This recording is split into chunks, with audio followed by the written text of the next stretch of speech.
Are you looking to get better at job interviews? Well then, this is the right video for you. As a matter of fact, even if you don't like cybersecurity, the general principles and ideas behind this video are helpful for anyone trying to get a job, and because I do specialize in the area of cybersecurity, then this video is especially catered to those who work in cybersecurity and those who might be looking at technical interviews.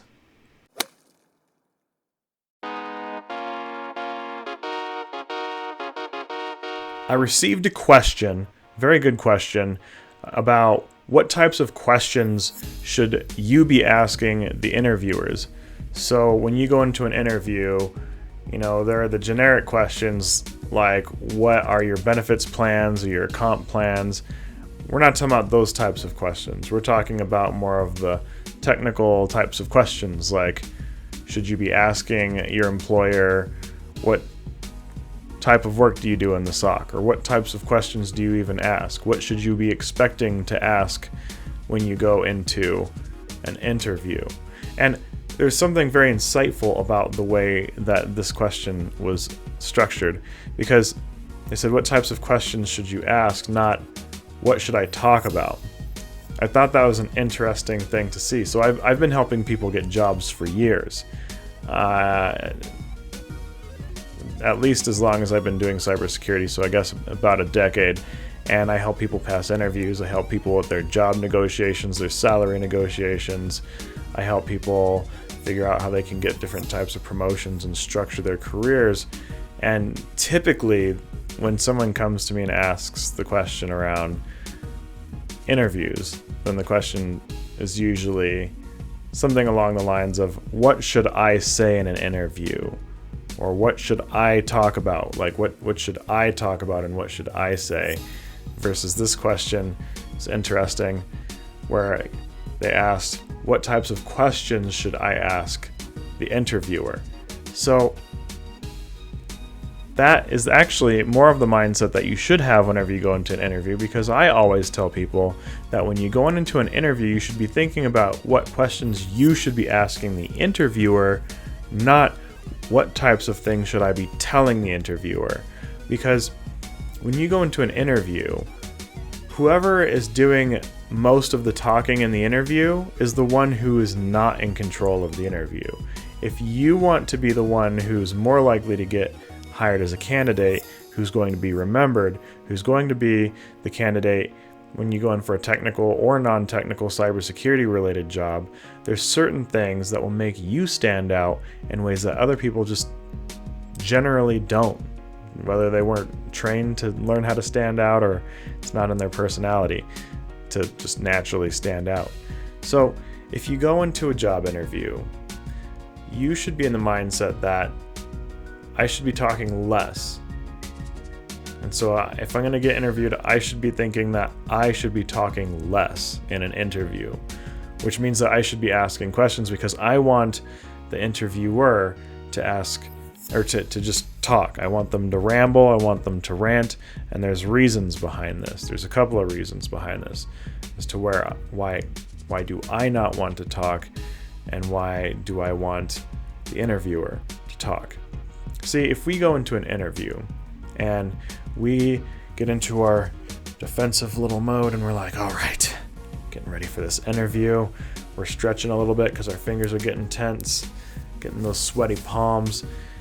And we're like, okay, so I need to impress them, or I need to show off or whatever, You go into this interview and immediately you're like, yeah, so I've done all these cool things, yeah, and I've gone and I used to chase dinosaurs and pterodactyls were swooping down, and then the next thing I know, it turned out that there was a theme park there and I wasn't in the area I was supposed to be in. I guess it was called Jurassic Park or something, and they made some movie, but that was wild. I mean, people just go into interviews and they just start talking. This is like what people... So if you've ever been an interviewer in your life, then you know what I'm talking about. And if you're trying to go get interviewed and you've been on the interviewer side of things, you know what it feels like when someone comes in and then they just start talking at you. And for the most part, it doesn't mean that you won't be likable or that you're going to be less likable or that you're going to be less likely to get the job. You might still be the candidate that a company still wants to hire, even if you do just barge into a room and just start ranting if you're the kind of person that they're looking for. And sometimes you are, if you are that type of person. But something that can drastically increase your chances of being selected, regardless of the type of person you are, is you go into an interview, and instead of you just talking and just going on and on and on about all the things that you know, all the things that you've done, and whatever it is that you've been about, just walk into the interview. They're going to have their, initial formalities where the company might just ask you a few questions. Keep your answers incredibly brief, and at the soonest moment when you can sit down and be like, all right, well, maybe they've asked you to introduce a little bit of your job history. Just give them a job title. Be like, I was insert job title. Don't go into any details on what you were. Just think about the highest level, most simple answer you can provide without spending any time on yourself. And then when you get the opportunity, then you want to slip in your question, which is, by the way, do you like your job? How do you like your job? And you can say, do you like your job? Or how do you like your job? It can sound a little more positive if you ask, hey, how do you like working here, by the way? Versus, do you like your job? Some people might take that as a little bit of a diss, like, oh, excuse me? Like, why else do you think I'm here? But if you phrase your statement in the way of something like, so how do you like working here? What are your favorite things here? And get them to start talking about their favorite things at the company that they work at. And if you can just be like, oh, really? So you get, oh, okay. And then just ask them, tell me more about that. And they might start talking about, oh, sometimes people forget to, eventually they start talking about, people forget to fill the coffee pot, and then I have to refill the coffee pot. And sometimes, people just don't understand. And then as soon as you start getting this person, whoever you're talking to in this interview, where they start saying, well, people just don't understand, or sometimes, that's your opportunity to zero in on something that's going to help make them like you more. Is if you found a pain point, if you listen enough, people will usually get into something. It's like, oh, well, tell me more about that. And then they'll usually kind of joke it off, or they might make a joke about upper management, or they might make a joke about some of the team or something along those lines. And then if you can figure out a way to sort of think about, it's like, okay, so, and in a technical job, oftentimes a problem might be, oh, well, oftentimes people on the team, have trouble getting projects in on time. Well, if the person interviewing you has that pain point, just listen. You're not giving them any answers or feedback, but all of a sudden they're like, oh, some of the technical team has trouble getting projects in on time, and sometimes we get some attendance things, but that it's a really good team, really good developers. Well, now you got a pain point. Hold on to that pain point. This person likes it when projects are in on time. This interviewer is looking for someone who can get projects in on time. When you try to get someone to talk in the interview, then you become the one who's in control, because now you have the capability where you wait for an opportunity for them to start asking more about you, and then you can be like, well, I'm the sort of person who makes sure that projects get turned in on time. Now, that's on you to follow through on your promise, because now you're making a promise to this person who's interviewing you. But this promise that you're making in the middle of an interview, this is what does something called creating tension. You want to create tension, where now all of a sudden this person told you something that stresses them out, and then you pulled out a key and said, I might potentially have a key that works for your issue. You're saying, I might have a key that works for your issue. And almost any interview will go this way if you follow this route, because most interviewers aren't expecting to have someone asking them what they think of their job and their day. And there are some very structured interviews where those ones you just have to answer the questions as honestly as you can and just have a positive personality. Not necessarily positive. I would say semi-honest. Be honest enough to be an honest person, but you don't have to necessarily give answers to people in interviews that are there to do like the happy dance, like, yay. If they're asking if you enjoy standing all day, you could make a simple statement. It's like, I don't think anyone likes standing all day, but gotta do what you gotta do sometimes. Like, it's not being negative, like, oh, standing all day sucks, but at least you're putting a positive spin on things. So you want to be somewhat positive. But back to the whole idea. The whole idea here is that you want to ask enough questions to where you can get a pain point from someone and you can say, well, hey, if you hire me, I might be able to solve the problem that you just told me about, which then they're going to remember you more than most candidates, because the vast majority of candidates aren't going to follow this sort of strategy when they go into an interview. Most people who go into an interview are going into an interview to be interviewed. I'm telling you to go into an interview, and I'm telling you to be an interviewer. So once you've now found a pain point, and I know the question was, what types of technical questions should you be asking? Well, you'll get all of the answers about the technical stuff along the way. I have a very unorthodox way of doing interviews. And so when I do interviews, I focus more on how much is the person across the room from me talking. And if I'm doing most of the talking, then my goal is to change that. And I have to figure out during the interview, and it makes you somewhat of an artisan of this, where if you get enough practice, then you can kind of quickly pick up on things like, okay, so I'm starting to lose this person's attention. They're not talking about anything. And, so I gotta do a little talking to stir up a conversation. But if I'm talking to talk and not talking to stir up a conversation, then the interview is not going anywhere, and it's not going to go anywhere successful. And you can just sit and be interviewed like most people do, but that doesn't create that tension that makes you stand out, where people are like, oh, there's something about that person. And they feel like, we didn't really do the standard interview, but I like that person. There's something about that person. And what it is that person listened to them. Someone listened to them and asked about their story and their day. And people remember when someone cares enough about them, and that's the person who they want working next to them. So the further you get into interviews, there are certain types of questions that you will still run into when you start. In a way, you're building a little bit of a camaraderie, is that if it's a technical role, usually technical people want to see your technical chops a little bit.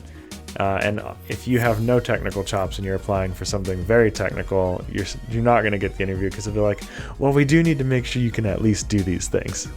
And so they might ask you a question like, can you do a factorial? Well, if they ask you a series of questions that you don't have the answers to, technical questions that you don't have the answers to, first and foremost, because the question was, what should I ask them? You need to ask them, hey, can you please teach me a little bit about that real quick? I'd like to have some insight as to your thoughts and how does your company use that? And then even if you didn't have the answer, that will satisfy interviewers, because they're like, oh, well, this person's willing to learn. Willingness to learn is more valuable than whether or not you already know something. If you can learn this and learn that, and you're willing to try new things, and you are eager to learn new things, and you come across, after you made this connection with them where you're like, oh, I found out their pain point, and then I told them, hey, I can help solve that issue for your team. If you hire me, I will help fill in some of that pain. Be honest about it. And then from there, when they're trying to ask you technical questions that you may or may not know the answer to, if you don't know the answer, be the eager one, where now also you seem like this person who's eager to learn, because not only were you listening to them, you were eager to listen, you must be eager to learn. And people just love working with people like that, and they like working with people who make them feel good to be around them. If you're the type of person who people are excited to be around, you'll get hired just about anywhere. because people want to work with people they enjoy working with. So if you go into interviews with that understanding, then, if you can answer the technical questions, then you'll get that camaraderie where you're like, yeah, we both know these technical things. And even if you do know something very technical, instead of just asking them questions, you can insert, hey, and usually coders kind of have their own signature thing. It's like, I can give you a quick SQL command. Like that's the type of thing that I don't have to Google. It's like select star from, database object or whatever you're trying to do. And, maybe you're not doing SQL. Maybe you're trying to do PowerShell, or you're trying to talk about like how you would start a script with net use commands, or, if you're trying to build some if-else logic. And so you can throw your technical chops around a little bit. And then even if you didn't have the correct answers that they were looking for, then you can still be like, oh yeah, so they're like, oh yeah, this person's still, they've got some technical chops. And so it is appropriate if you're doing a little bit of an exchange, because when people are interviewing you, it's not the same as a high school test where you pass the test and you get the job. I see a lot of people, especially who haven't done a lot of interviews, even if you've had real world work experience, if you haven't had a lot of interviews, I've noticed a lot of people treat interviews like high school or college tests. It's like it's the SAT. You go and you take the SAT and you get a high enough score and you can get some cool things, and you might go to special fancy colleges, and then everyone is happy, people start dancing, and then all of a sudden like rain starts falling, and then there's lightning, and then nobody knows what happened. But anyways, all that is besides the point. The point is that when you're going into interviews, you want to control the interview. You want to build camaraderie with the person who's interviewing you. And you essentially want to create tension that makes them feel like hiring you is going to add some value to the business in a way that adds value to their lives. And people are going to be more likely to hire the person who makes them feel like their lives will be better over the person who seems to be the most qualified technically, as long as you seem capable to do the job. And if they aren't completely sure about your technical capabilities, you can always ask if they'd be willing to hire you anyways, just so that you can build some experience. And, ask if they'd give you like a 3-month trial period, see if they'd be willing to consider certain things. And it's negotiable until your foot's out of the door. There have been people who, right after they were told that they're not going to get the job, begged right in the interview and were like, you don't understand, I won't do anything. So, it worked for them. So, you just want to show that you have passion, that you're willing to do whatever it takes to keep the job, and that's what people want.